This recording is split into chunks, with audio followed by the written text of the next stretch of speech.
ناظرین و عزیز طلباء آداب، نظامت فاصلاتی تعلیم مولانا آزاد نیشنل اردو یونیورسٹی کے تعلیمی پروگرام میں آپ کا خیر مقدم ہے۔ آج کے اس تعلیمی پروگرام میں ایم اے اردو سال اول کے طلباء کے لیے اردو نثر 1857 کے بعد موضوع پر سبق پیش کیا جا رہا ہے۔ 1857 میں پہلی جنگ آزادی کے خون چکا انجام سے ہندوستانی تاریخ ایک معنی خیز موڑ لیتی ہے۔ اس سال سقوط دہلی اور آخری مغل تاجدار بہادر شاہ ظفر کی جلا وطنی سے وہ نو آبادیاتی منصوبہ مکمل ہو گیا جس کی پیش بندی 250 سال پہلے کی گئی تھی۔ ملک کے اہم علاقوں میں ایسٹ انڈیا کمپنی کی توسیع اور بالادستی، پرائیویٹ حفاظتی فوج کی تشکیل، پلاسی کی جنگ، نواب سراج الدولہ کی شہادت، ٹیپو سلطان کی شہادت، نواب واجد علی شاہ کی کلکتہ منتقلی اسی سلسلے کی اہم کڑیاں تھیں جو اورنگزیب کے انتقال کے بعد گاہے گاہے رونما ہوئیں۔ 1857 کا المیہ اس سلسلے کی آخری نتیجہ خیز کڑی ہے جس کا عام ہندوستانیوں پر بڑا منفی اثر ہوا۔ حوصلہ شکنی اور فکری انتشار سے سیاسی اور سماجی منظرنامہ بدلنے لگا۔ سارے مسلمات، تصورات، روایات اور اقدار میں تیزی سے ٹوٹ پھوٹ ہونے لگی۔ سیاسی، سماجی، معاشی، اخلاقی اور تہذیبی حالات کے نشیب و فراز سے عوام میں مایوسی، محرومی اور پیچ و تاب کا ایسا شدید احساس پیدا ہوا کہ فکر و عمل کے اعتبار سے سماج 3 طبقوں میں بٹ گیا۔ ایک طبقہ عملی زندگی سے کنارہ کش ہو کر گمنامی کے غار میں جا چھپنے پر آمادہ تھا، دوسرا مشرقی طرز میں ذرا سی بھی ترمیم نہیں چاہتا تھا اور اس پر سختی سے کاربند رہنا اپنا ایمان سمجھتا تھا، جبکہ تیسرا طبقہ عقل و فہم کی روشنی میں خود احتسابی کے عمل سے گزر رہا تھا اور سماجی، تہذیبی، اخلاقی اور ادبی رویوں میں لچک پیدا کرنے پر مستعد تھا تاکہ بدلے ہوئے حالات کے تحت ہر سطح پر خوشگوار اور متوازن تبدیلی آئے اور عملی زندگی میں قوم کا وجود باقی رہے۔ اس طبقے کے سرخیل اور پیش رو سر سید احمد خان تھے۔ سماجی، تہذیبی یا ادبی محاذ پر ان سے متاثر ہونے والوں میں الطاف حسین حالی، شبلی نعمانی، نذیر احمد، محمد حسین آزاد، محسن الملک، ذکا اللہ، چراغ علی، سید احمد دہلوی، وحید الدین سلیم، شاد عظیم آبادی، شرر لکھنوی اور منشی سجاد حسین وغیرہ تھے۔ ان میں سے بعض قلمکار ہر جگہ سر سید کی ہمنوائی کر رہے تھے اور بعض صرف ادبی سطح پر ان سے اتفاق رکھتے تھے۔ ان ادیبوں کے ذریعے اردو ادب بالخصوص نثر کو ایک نیا رخ ملا۔ نثر کی ہمہ جہت ترقی ہوئی۔ کئی تخلیقی اور غیر تخلیقی اصناف روشناس ہوئیں، جیسے تاریخ، سوانح عمری، ناول، افسانہ، مضمون، مقالہ، صحافت، مکتوبات، طنز و مزاح، تنقید، لغت اور لسانیات وغیرہ سے متعلق بنیادی مگر سدا بہار تحریریں ظہور پذیر ہوئیں۔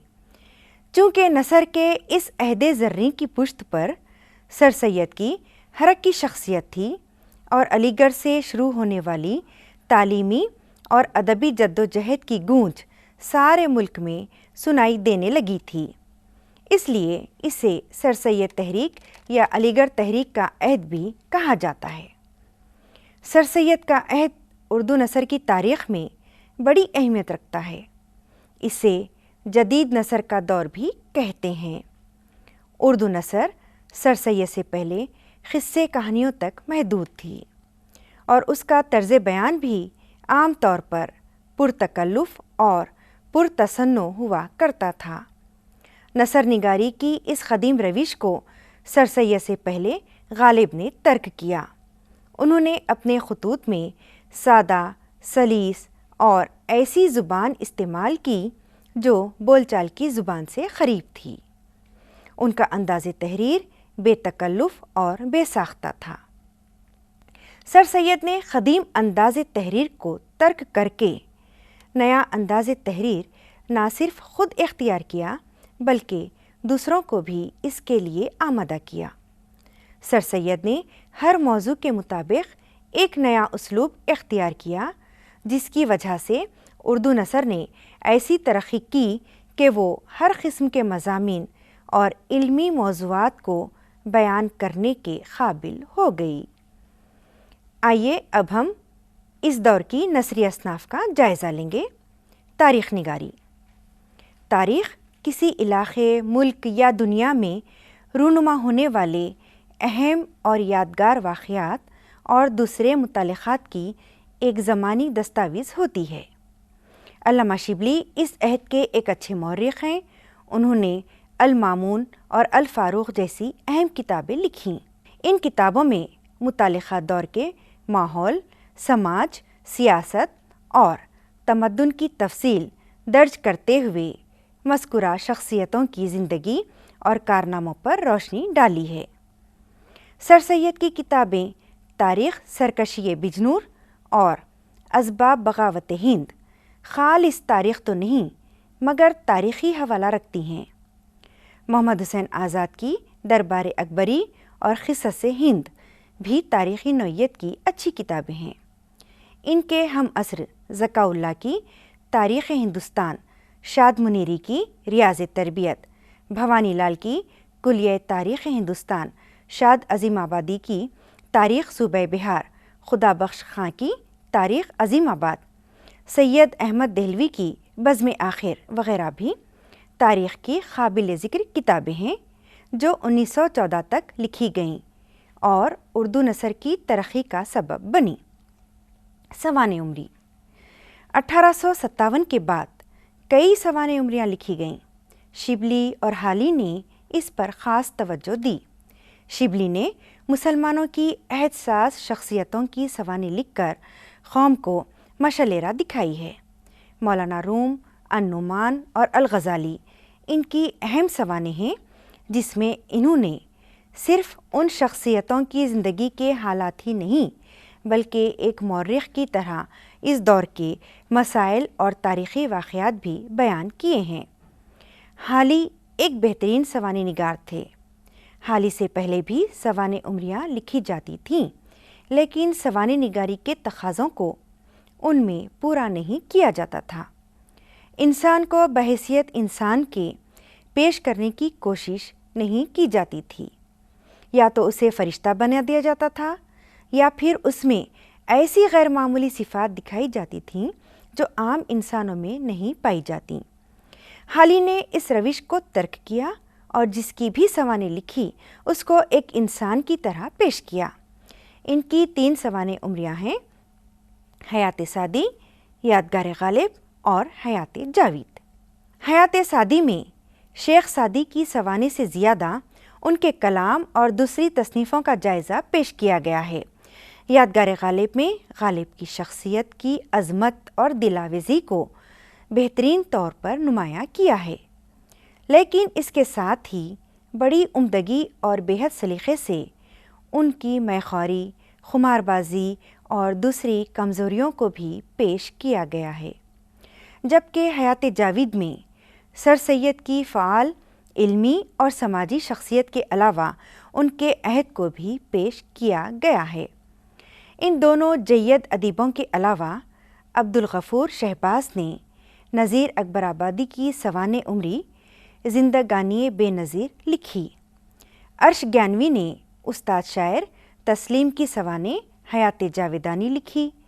اس طرح 1857 کے بعد اردو نثر میں سوانح نگاری کی ایک روایت بنی اور سادہ اور اطلاعاتی نثری زبان کی ترقی ہوئی۔ ناول۔ اردو میں ناول نگاری کا آغاز بھی اسی عہد میں ہوا۔ ناول کی صنف کو اردو میں رواج دینے کا سہرا نذیر احمد کو جاتا ہے، لیکن ان کے پہلے ناول میرات العروس سے قبل 2 ناول خط تقدیر مصنفہ منشی کریم الدین مطبوعہ 1862 اور ریاض دلربا مصنفہ منشی گمانی مطبوعہ 1863 وجود میں آ چکی تھی۔ نذیر احمد نے اپنی بیٹیوں کی تربیت کے لیے ناول لکھنا شروع کیا اور دھیرے دھیرے اس کا دائرہ پھیلایا۔ اخلاقی، گھریلو اور نسوانی مسئلے آگے جا کر اس دور کے سیاسی اور سماجی حقائق سے ہم آہنگ ہو گئے۔ بنات الناش، توبۃ النصوح، رویا صادقہ، محسنات، ایامہ، فسانہ مبتلا اور ابن الوقت ان کے وہ ناول ہیں جن میں انہوں نے اپنے مذہبی شعار، اخلاقی شعور، عصری آگہی اور سماجی بصیرت کے عکس بکھیرے ہیں۔ ان کی ناول نگاری کا بنیادی مقصد اصلاح اور تعمیر نو ہے۔ نذیر احمد کا اسلوب بے حد رواں، بے ساختہ اور برجستہ ہے۔ بنات الناش کا یہ اقتباس ملاحظہ کیجیے: محمودہ، محتاج کے سر میں کیا سینگ ہوتے ہیں؟ اس سے بڑھ کر محتاجی اور کیا ہوگی کہ آپ کا ایک دن بھی بے نوکروں کے کٹ نہیں سکتا۔ بھلا میں پوچھتی ہوں، ماما نہ ہو تو کھانا کون پکائے، پانی کون پلائے، منہ کون دھلائے، پنکھا کون جھلے، چیز کون اٹھا کر دے، چارپائی کون بچھائے، بچھونے کون کرے، گھر میں جھاڑو کون دے؟ یہ تو روزمرہ کے کام ہیں۔ کھانا، کپڑا، برتن، زیور اور ضرورت کی کل چیزیں، چھوٹی یا بڑی، یہاں تک کہ پانی پینے کا مٹی کا آب خورا، کنگھی، سوئی، سلائی، کیا آپ نے اپنے ہاتھوں بنائی ہیں؟ نذیر احمد عربی کے عالم تھے اور فارسی پر بھی دستگاہ رکھتے تھے، اس لیے بعض جگہ عربی کے مشکل الفاظ بھی استعمال کرتے ہیں۔ ان کی تحریروں میں جگہ جگہ عربی کی آیات یا اقوال کے حوالے ملتے ہیں۔ انہوں نے تعلیم نسواں کی اہمیت کو محسوس کر کے ایسی کتابیں لکھیں جو خواتین کے لیے خاص طور پر مفید تھیں۔ ان کے ناولوں کے ذریعے اردو نثر کو فروغ ہوا۔ نذیر احمد کے بعد ان کے موضوعات اور انداز پر بہت سے ناول لکھے گئے۔ بعد میں خواتین کی ناول نگاری میں بھی نذیر احمد کا اثر اسلوب اور موضوعات دونوں پر نظر آتا ہے۔ نذیر احمد کی ناول نگاری کے ساتھ ہی اردو میں ناول نگاری جڑ پکڑنے لگی۔ حالی، سرشار، رسوا، شرر، پریم چند وغیرہ اس صنف کی طرف راغب ہوئے اور بڑی تعداد میں ناول لکھے گئے۔ افسانہ۔ 1857 کے بعد صنف افسانہ بھی متعارف ہوئی۔ 20ویں صدی کی پہلی دہائی میں یورپی افسانوں کے ترجمے ہوئے، بعد میں تبازات افسانے لکھے گئے۔ سجاد حیدر یلدرم کا افسانہ نشے کی پہلی ترنگ 1900 عیسوی میں شائع ہوا۔ محققین کے مطابق یہ اردو میں پہلا تبازات افسانہ ہے۔ پریم چند کا پہلا افسانہ دنیا کا انمول رتن 1907 میں چھپا۔ پھر ان کے دوسرے افسانے شیخ مخمور، صلہ ماتم، بڑے گھر کی بیٹی وغیرہ منظر عام پر آئے۔ ان کے افسانوں کا مجموعہ سوز وطن 1909 عیسوی میں طبع ہوا۔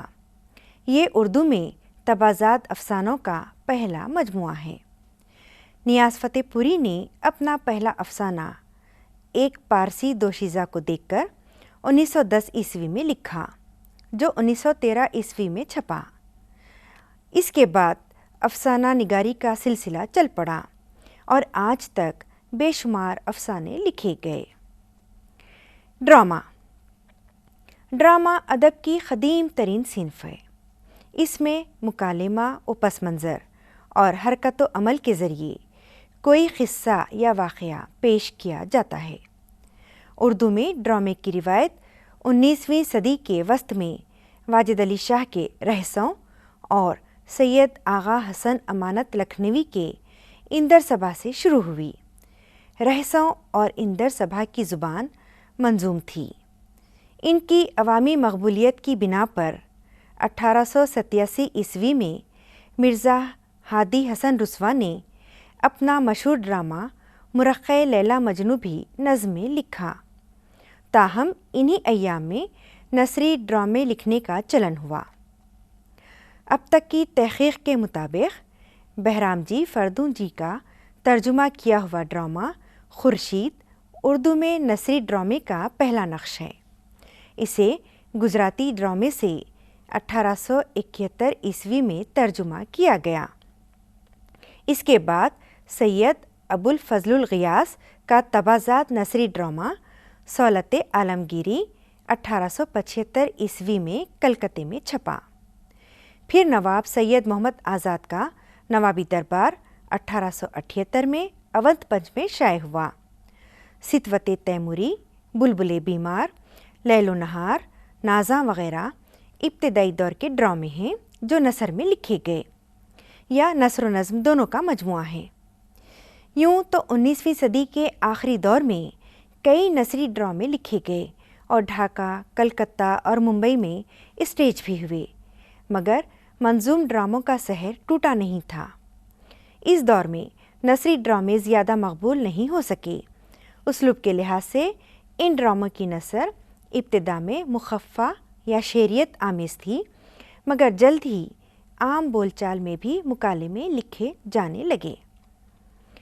1914 عیسوی تک کے ڈراموں میں مخفف، مسجع اور شعری خصوصیت کا حامل نثری اسلوب عام بول چال اور محاوروں سے مملو اسلوب کے ساتھ چلتا ہے۔ بعد میں جدید نثری اسلوب اپنی سادگی اور شگفتگی کے ساتھ ڈراموں پر چھا جاتا ہے۔ اردو نثر کی ارتقائی تصویر مذکورہ ڈراموں کے مطالعے سے بھی جھلکتی ہے۔ مضمون و مخالہ نگاری 1857 کے بعد مضمون و مخالہ نگاری کی بھی ہمت افزائی کی گئی۔ تہذیب الاخلاق نے بڑھ چڑھ کر اس میں حصہ لیا۔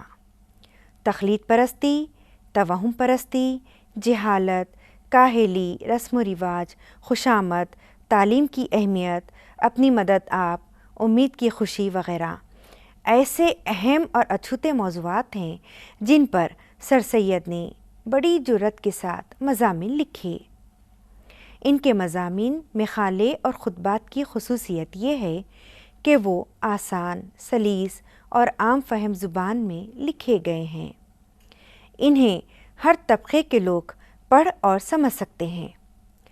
مضمون رسم و رواج کا یہ اقتباس ملاحظہ کیجیے۔ اکثروں کا خیال ہے کہ آپس میں اتفاق ہو تو رسموں میں اصلاح و ترقی ہو، گویا وہ اصلاح و ترقی کو اتفاق پر منحصر رکھتے ہیں، مگر میں اس رائے سے بالکل مختلف ہوں۔ میں سمجھتا ہوں کہ رسموں کی اصلاح و ترقی کا ذریعہ اتفاق نہیں ہے بلکہ اختلاف ہے۔ جس شخص کے دل میں اصلاح و ترقی کا خیال ہو اس کو چاہیے کہ خود نہایت استقلال، مضبوطی اور بہادری سے تمام قوم سے اختلاف کرے اور اس رسم کو توڑے یا پھر اس میں اصلاح و ترقی کرے۔ تہذیب الاخلاق میں سر سید کے بعد سب سے زیادہ مضامین محسن الملک کے ملتے ہیں۔ جب رومانی نثر کو عروج حاصل ہوا تو مہدی افادی، سجاد حیدر یلدرم، وحید الدین سلیم، عنایت اللہ دہلوی اور میر ناصر علی نے مضمون نگاری کو فروغ دیا۔ مضمون کے ساتھ ساتھ تحقیقی مقالات لکھنے کا رواج بھی عام ہوا۔ شبلی، سر سید اور نذیر احمد نے سنجیدہ اور تحقیقی مقالے لکھے۔ تنقید 1857 عیسوی تک اردو ادب میں جانچنے اور پرکھنے کا کوئی متعین اصول نہیں تھا۔ 1857 کے بعد ادب میں خاری کے وجود کو تسلیم کیا گیا۔ حالی نے مقدمہ شعر و شاعری لکھ کر اردو تنقید کی بنیاد رکھی۔ انہوں نے اپنے کلام کے مجموعے پر ایک مقدمہ لکھا تھا، اس میں انہوں نے پوری شاعری کا جائزہ لیا ہے۔ مقدمہ شعر و شاعری سے اردو میں باقاعدہ تنقید کا آغاز ہوتا ہے۔ شبلی نے بھی نقاد کی حیثیت سے اردو نثر میں اہم اضافے کیے۔ شعر العجم نام سے 5 جلدوں میں فارسی شعراء کا تذکرہ لکھا۔ ان کی دوسری کتاب موازنہ انیس و دبیر ہے۔ اس میں انیس و دبیر کی مرثیہ نگاری کا تقابلی جائزہ پیش کیا گیا ہے۔ بہرحال مغرب کے اثر سے اردو میں نظری تنقید، تقابلی تنقید اور عملی تنقید کے دستور اور قاعدے ترتیب پانے لگے اور اس کے ابتدائی نقوش بھی ابھر کر سامنے آئے۔ اسی کے ساتھ نثر میں ایک نیا موڑ آیا۔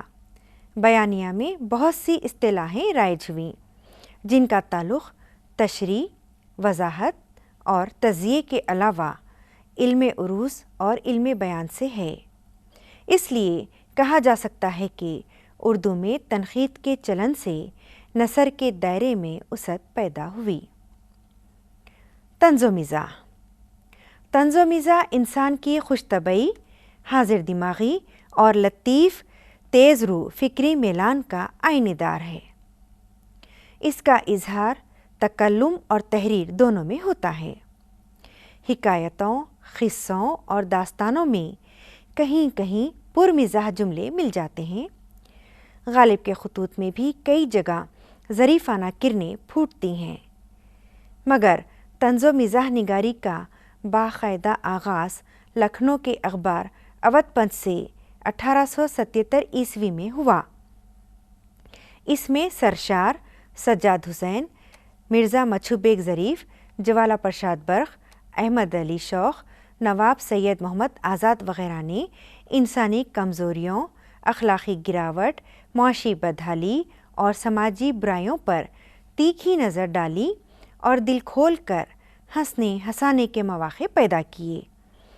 اپنی شوخی، طرحداری اور بانک پن کی ملفوظی پھول جھڑیاں چھوڑیں اور اسی میں بعض قلمکاروں نے فکری نکتے بھی بڑی ہنرمندی سے سموئے، جس سے تحریروں کے بعض گوشے مزاح سے آگے بڑھ کر طنز کی چبھن پیدا کرتے ہیں اور زیریں لہر کے طور پر کچھ عصری پیغام کے حامل بھی ہو جاتے ہیں۔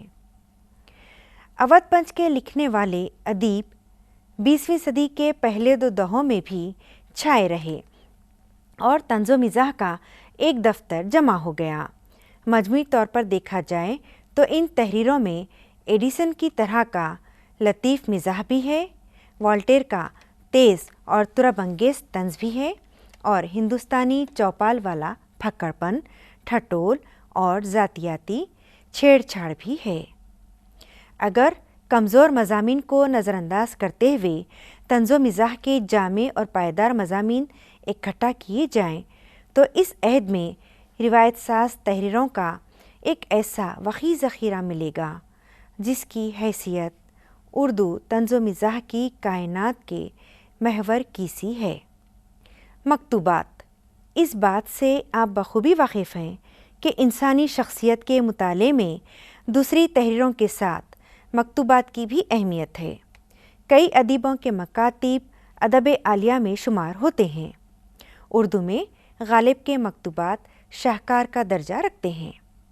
1857 کے بعد کے مکتوب نگاروں میں غالب کے علاوہ سر سید، شبلی، حالی، نذیر احمد، محسن الملک کے مکاتب علمی و ادبی نثر کے اعلیٰ نمونے ہیں۔ غالب اپنے مخصوص انداز میں شگفتہ، بے تکلف اور مکالماتی نثر لکھتے ہیں۔ سر سید کے ہاں مضامین اور خطبات والی گہری سنجیدگی قدرے کم ہو کر دھیمی دھیمی شوخی، بے تکلفی اور ظرافت سے ان کا نثری اسلوب لہلہاتا ہے۔ شبلی کے مکتوبات میں برجستہ، لطیف، خوبصورت اور نکتہ آفریں جملے لکھنے کا کم و بیش وہی رجحان ہے جس سے ان کے نثری اسلوب کی ایک پہچان بنتی ہے۔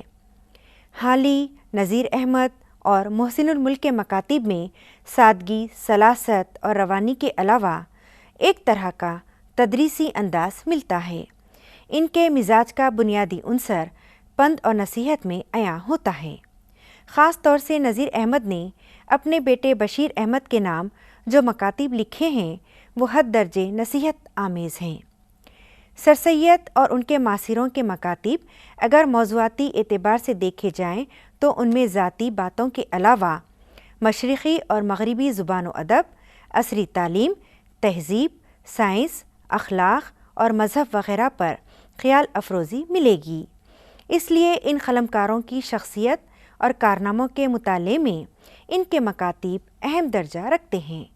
مکاتب کے مجموعے بھی منظر عام پر آ چکے ہیں۔ صحافت ادب کی ایسی شاخ ہے جس کا دار و مدار خبر رسانی پر ہے۔ سیاسی، سماجی، مذہبی، تجارتی، علمی، ادبی، غرض ہر طرح کی خبریں اور اطلاعات نیز ان کے تجزیے مرتب اور مطبوعہ صورت میں قارئین تک پہنچانے کا یہ ایسا عمل ہے جس میں مختلف النوع مضامین اور تحریریں بھی شامل کر دی جاتی ہیں۔ اخبار کی ادارت اور علمی و ادبی رسالے یا جریدے کی ادارت میں خاصا فرق ہے۔ دونوں میں مواد کی ترتیب کا اصول بھی الگ الگ ہے۔ 1857 کے بعد چھپنے والے اردو کے اخبار اور رسائل میں اودھ اخبار، آگرہ اخبار، دبدبہ سکندری، اودھ پنچ، علی گڑھ انسٹیٹیوٹ گزٹ، تہذیب الاخلاق، الندوہ، سفیر، اکمل الاخبار، آصف الاخبار، خورشید دکن، آفتاب دکن، الہلال، عظیم الاخبار، اخبار الاخبار وغیرہ اہم ہیں، جو دہلی، لکھنؤ، علی گڑھ، رامپور، ندوہ، حیدرآباد، کلکتہ، پٹنہ، مظفرپور سے شائع ہوئے۔ ان میں مضامین، مقالے اور دوسری تحریریں ہوا کرتی تھیں۔ عام قارئین کو مد نظر رکھتے ہوئے مشمولات کی زبان سادہ اور آسان ہوتی تھی۔ یہ کہنا درست ہوگا کہ اس دور کی صحافت نے اردو نثر کے متنوع رنگ ابھارے اور عوام کے بڑے حلقے سے رشتہ استوار کرنے میں مثالی کردار ادا کیا۔ سفرنامے اردو میں سفرنامے کے نہج پر پہلی تحریر غالباً سر سید کی ہے۔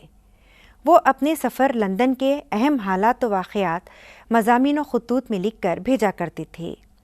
ان تحریروں میں سفرنامے کی بہت سی خصوصیتیں موجود ہیں۔ اس کے علاوہ سر سید کے پنجاب کے سفر کی رویداد اقبال علی نے سید احمد خاں کا سفر نامہ پنجاب کے نام سے لکھی ہے۔ اقبال علی اس سفر میں ان کے ساتھ تھے۔ سفر نامے سے پنجاب میں سر سید کی تمام سرگرمیوں، چندے کی تگودد، تقریریں، اکابرین سے ملاقات، تعلیمی ماحول بنانے کی سعی وغیرہ پر روشنی پڑتی ہے۔ ایک اور سفر نامہ محمد حسین آزاد کا سیر ایران ہے۔ اس کی ادبی حیثیت سے زیادہ اس کی تاریخی اہمیت مسلم ہے۔ بیرون ملک کا ایک اہم سفر نامہ علامہ شبلی نے سفر نامہ روم و مصر و شام کے نام سے لکھا۔ اس میں انہوں نے ترکی، شام و مصر جیسے مسلم ملکوں کے طرز حیات، مذہبی رجحان، اخلاقی معیار، تہذیبی و تمدنی حالات اور تعلیمی روش کا خاص طور پر احاطہ کیا ہے۔